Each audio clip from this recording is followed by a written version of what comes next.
good contest during that game. How did you see how it went? I think it went well. I think it was a battle between two good players. He's a really good player. My goal was to go in there and just try to disrupt him. He was their leading target, so my job is to go in there and just try to shut him out. Not just shut him out, just slow him down because, with guys like that, you just can't shut them out because they're going to throw the ball, they're going to force feed them, and they're going to make some plays. But my job is to try to limit those guys, and that's what I tried to do this past game. You pretty much follow him around the field Yep. more than you do other guys, or the same? Same. We get somebody to follow each week, and I follow somebody every week. Same way I do every week. I follow him the same way. I match him like any other week. Casey, how did your job change once Jason got hurt? And did you feel like you needed to kind of, not that you weren't already stepping up your game, but even more so with Jason being out? When Jason was there, he did follow the number ones, and I would just go to the opposite guy when I was in. So I was normally on the number two guys. It probably made my life a little easier, But with him going out, they asked me to play a different role. So they tell me each week who they want me to follow, and that's what I do. So I kind of took his role and followed the ones this year, while he's out. And only thing I try to do is try to do his job, what he was doing this past year. He was following Macklin early in the year. He was following Robinson early in the year, and he did a pretty good job. So I was like, I got to at least try to match that production or match what he's doing, in order to help this team win. Is this the first time you've had an opportunity in your professional career to do that? We might have done that once in Green Bay, but we didn't do it a lot. So I'll probably say this is probably my first time. Did it in college plenty of times, but in the pros, this is probably my first time doing it. It's kind of fun. You're going to get the ball thrown at you, so you're going to have your opportunities. Philip gave you a lot of praise just for your knack of knowing the game, where to be, and everything like that. Do you feel like this is the best football that you've been playing as far as, you're a veteran, you've had a nice long career, but how do you feel about your performance right now in this season? I feel like I've been playing pretty fair.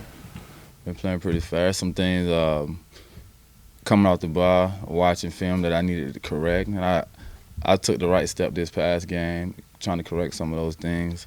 As far as my career, I'm not sure. I can't tell you. The season not over. I think I can. I got the same amount of picks I did my first year. So I'd probably say I'm matching that production right now, but I got some games left. So hopefully I can play better than any of my production that I had previous years. I think I had a lot of production previous years. But I'm playing at a high level overall.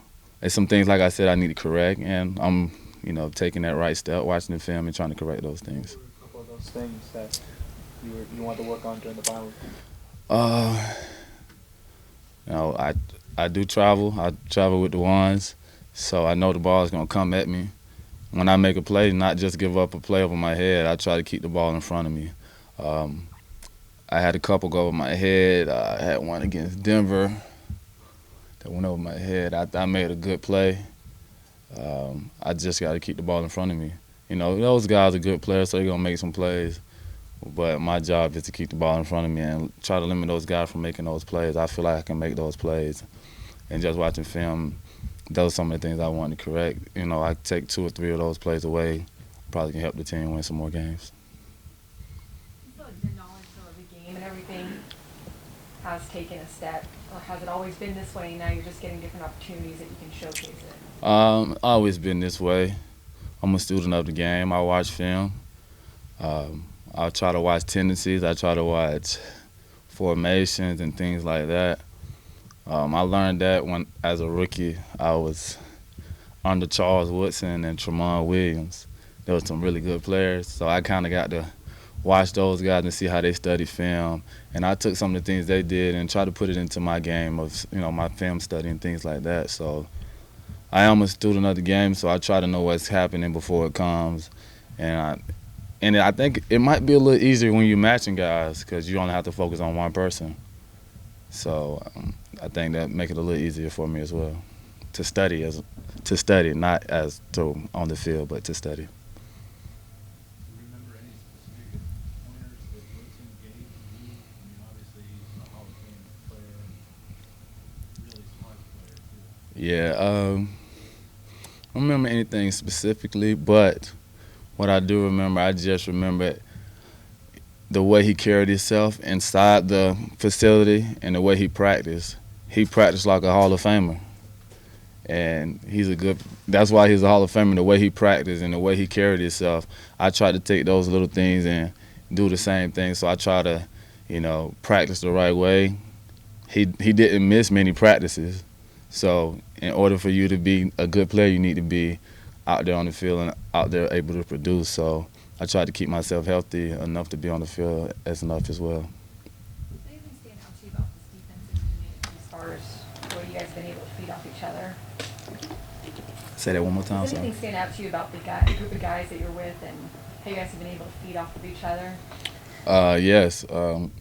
Next man up mentality. And that's every team, though. But specifically our team, people are going to get hurt. The next person got to be ready to go. If we had 11 of the same people out there from the beginning, we might be 11-0. You just never know. But it's the next man up. You got guys like Corey Toomer, who's came in and played phenomenal, and he's only been here like 6 or 7 weeks. And he's the one with the mic in his ear. You wouldn't expect that, coming in. But he's taking command of this defense and playing his butt off. Then you got AP, Adrian.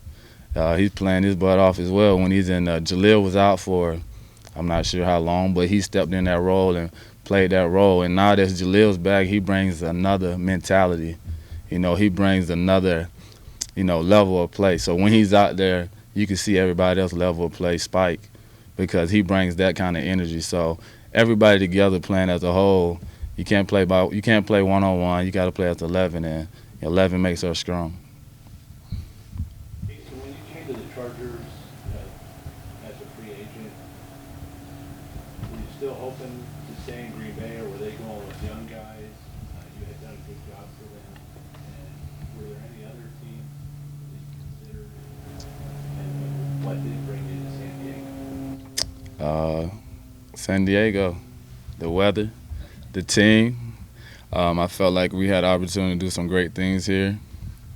Going into free agency, I just let that pan out how it was going to pan out. I didn't really worry about if they're going to try to re-sign me or not, things like that. And I really don't care about it anymore as well because I'm here.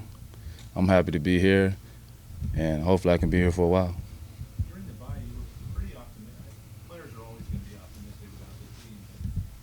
You really seem to think that the bye would be good for this team. And not only for the guys that were healthy, but maybe get back some guys. And how do you feel how things played out there? The same. We got some guys back. We got Jaleel back. We got Denzel back.